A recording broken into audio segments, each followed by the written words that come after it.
గారి ప్రతినిధి శివపార్వతి గారు జాయిన్ అయ్యారు. నమస్తే శివపార్వతి గారు. పవన్ కళ్యాణ్ గారు రాసిన లెటర్ చూశారు కదా మీరు. ఆయన ముద్రగడ పద్మనాభం గారిని పరోక్షంగా మాస్టర్ క్రిమినల్ బ్రెయిన్ అనే సంబోధన చేశారు. సరే, ఆయన నడిపిస్తున్న ద్వారంపూడి చంద్రశేఖర్ రెడ్డి గారి గురించి కూడా పరోక్షంగా ప్రస్తావన చేశారు. కాపుల మీదకే వైసీపీ ఎగదోస్తోంది అని రాశారు. చాలా అర్జెంటుగా రాసిన ఈ బహిరంగ లేఖ మీద మీ ఉద్దేశం ఏంటి? పవన్ కళ్యాణ్ గారు ఏదైతే రాశారో అది 100% నిజం. ముందు ముఖ్యంగా మీకు ప్యానెల్లో ఉన్న పెద్దలకి, వీక్షకులకి శుభ సాయంత్రం అండి. ఇప్పుడు ఏదో కాపులు ఏంటి క్రిమినల్ బ్రెయిన్ అని పలానా వ్యక్తిని అన్నారు అని మీరు చెప్తున్నారా, లేకపోతే పవన్ కళ్యాణ్ గారు ఏమి పలానా వ్యక్తిని ఆయన చెప్పలేదు కాబట్టి కదా నేను చెబుతోంది. పరోక్ష ప్రస్తావన.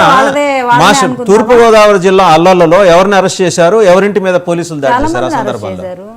మాస్టర్ క్రిమినల్ బ్రెయిన్ అంటే సామాన్య కార్యకర్తలు అయితే అనరు కదా. అందులో చాలా మంది పెద్దలు ముద్రగడని టార్గెట్ చేశారు. చాలా మంది పనిచేశారు. ఆయన ఒక్కడైనా పెద్ద, అందరూ చాలా మంది ఉన్నారు. రాము గారు ఉన్నారు.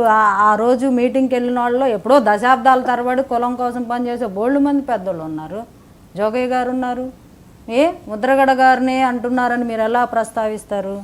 మరి ఎవరిని పోనీ మీరు చెప్పండి. మీరు జాన్సన్, మీరు ఆయన బాగా మీ నాయకుడి చాలా క్లియర్ గా చెప్పారు. ఇప్పుడు ఏదైతే జగన్మోహన్ రెడ్డి గారు కాపులు నేను ఉద్ధరిస్తానన్న మాట వాస్తవం కాదు. ఆయన కాపులకి ఎంత మొండి చేయి చూపించారనేది మాట నిజం. 2,000 కోట్ల రూపాయలు సంవత్సరానికి కార్పొరేషన్ నిధులు ఇస్తానన్న పెద్ద మనిషి కాపు నేస్తం కింద 499 కోట్లు మాత్రమే ఇచ్చి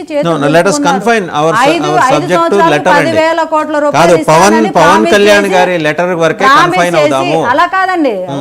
పవన్ కళ్యాణ్ గారు కూడా ప్రస్తావించారు లెటర్ లో క్లియర్ గా, కాపు కార్పొరేషన్ నిధులు ఇస్తానని ఇవ్వలేదు.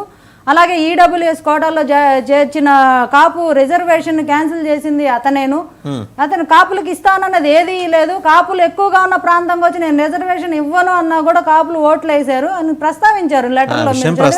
ఇప్పుడు జగన్మోహన్ రెడ్డి గారి గురించి నేరుగా ప్రస్తావించిన అలాంటి వాళ్ళని నిలదీయకుండా జగన్మోహన్ రెడ్డి గారి గురించి నేరుగా ప్రస్తావించిన పవన్ కళ్యాణ్ గారు ఆ మాస్టర్ క్రిమినల్ బ్రెయిన్ పోని నాకు తెలీదు, నా ఊహకు అందింది ముద్రగడ పద్మనాభం వరకే. ఆయన దృష్టిలో అందరూ ఎవరై ఉంటారో నేనైతే ఊహించలేనండి. ఆయన ఊహ నాకు అందదు. ఆయన ఎవరిని ఉద్దేశించి అన్నారో నాకైతే తెలియదు. కానీ కాపు పెద్దలుగా ఎవరైతే చలామణి మేము కాపోద్దర దారుకులం అని చెప్పి జనాల ముందు తెల్ల పంచలు వేసుకొని తిరుగుతా వాళ్ళకి ఏం చేయకుండా ఉంటారు చూసారా, వాళ్ళకి అందరికీ వర్తిస్తుంది అది.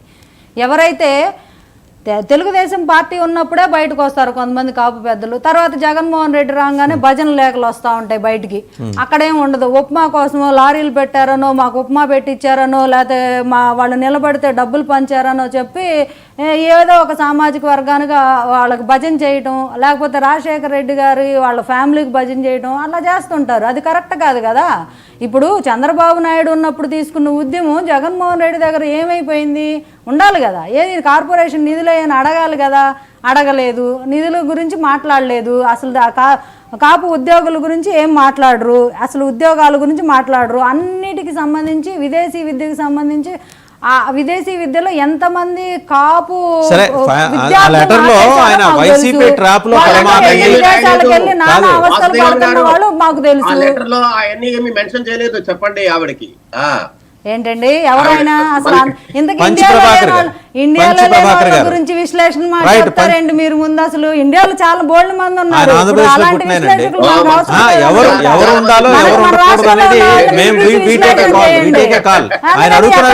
ఎక్కడ కూర్చొని పెట్టుకొని బూతులు మాట్లాడేవాళ్ళని తీసుకొచ్చి లైవ్లో కూర్చోబెడతారండి.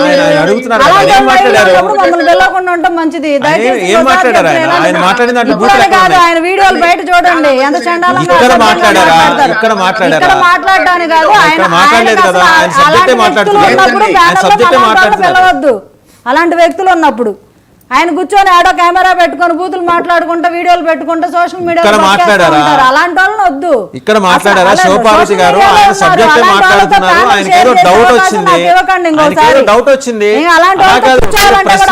జవాబులు చెప్పమంటే ఎట్లాగా? మీరు అలాంటి వాళ్ళు ఉన్నప్పుడు కాదండి. మీరు ఎవరు ఉండాలి అంటే మీరు పారామీటర్స్ ఫిక్స్ చేస్తారా? నేను చెప్తున్నా, నా అభిప్రాయం చెప్తున్నా. ఇంకొకసారి అలాంటి విషయాల్లో నన్ను ఇలాగ ప్యానెల్లో. సరే ప్రభాకర్ గారు, మీ డౌట్ ఏదో అడగండి. అసహ్యం వేస్తుంటది అలాంటి వాళ్ళతో మాట్లాడాలన్న. ప్రభాకర్ గారు, మీ డౌట్ ఏదో అడగండి. ప్రభాకర్ గారు. ఇందాక ప్యానెల్ లో మాట్లాడుతున్నారు కదా, తను కాపులకు ఏమీ చేయలేదని ఒక అంకెలు సంఖ్యలు తీసుకొని, ఉమ్. అవి ఇప్పుడు స్వాతంత్రం వచ్చినప్పటి నుంచి ఎన్నో